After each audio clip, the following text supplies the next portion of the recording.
Students, I am Dr. Priyanka Bhalarav and welcome to my YouTube channel Royal Educational Services. मेरे इस YouTube channel में आपका engineering mathematics से जुड़ी हर problem का सोल्यूशन मिलेगा। साथ ही साथ में अदर फील्ड में यूज होने वाले मैथ्स के भी वीडियोस आपके साथ शेयर करती रहूंगी।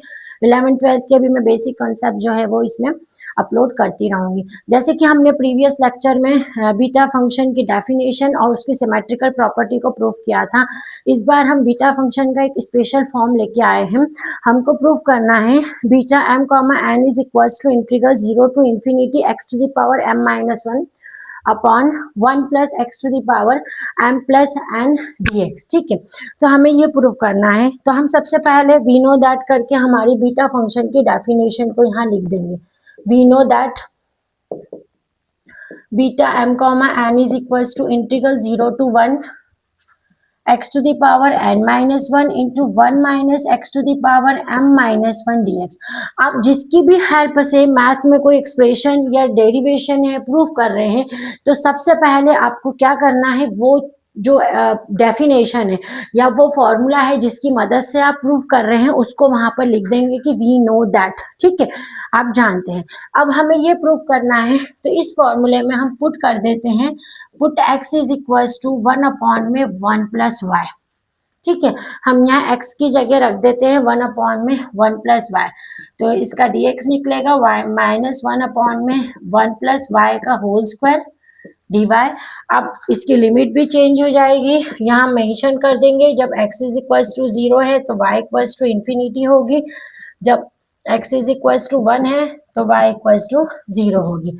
या आपको लिमिट भी इसमें चेंज करनी है। तो ये हो जाएगा आपका beta m comma n is equals to integral infinity to 0। x की जगह आप रखेंगे 1 अपॉन में 1 प्लस वाई, तो 1 अपॉन में 1 plus y whole to the power n minus 1, 1 minus यहाँ रखेंगे 1 अपॉन में 1 plus y whole to the power m minus 1, और dx की जगह आप पुट करोगे माइनस 1 अपॉन में 1 प्लस वाई का होल स्क्वायर dy।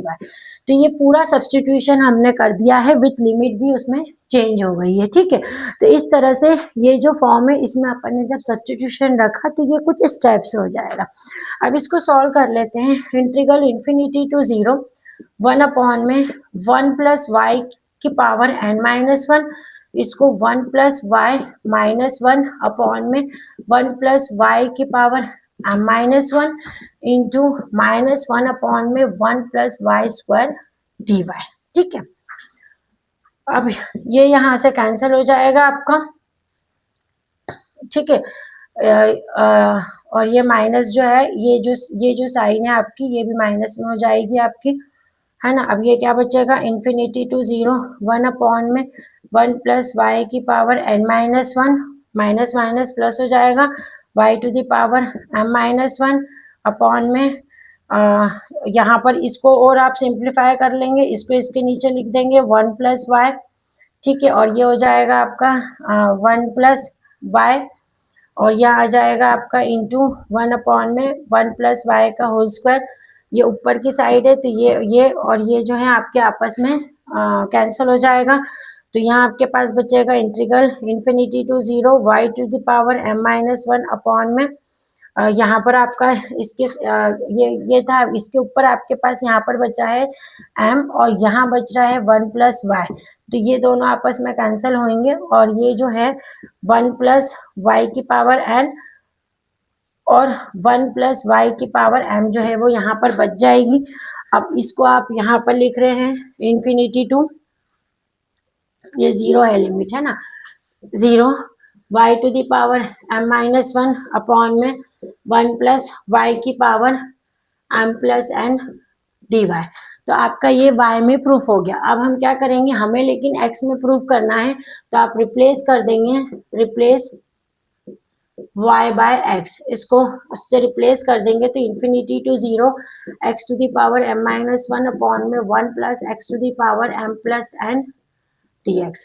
तो ये आपने इसकी प्रॉपर्टी जो है, स्पेशल फॉर्म जो है बीटा फंक्शन का, वो प्रूव कर दिया है बाय सब्स्टिट्यूशन लगा के। आप इसको नोट डाउन कर लेंगे, इसके आगे का फिर हम देखते हैं।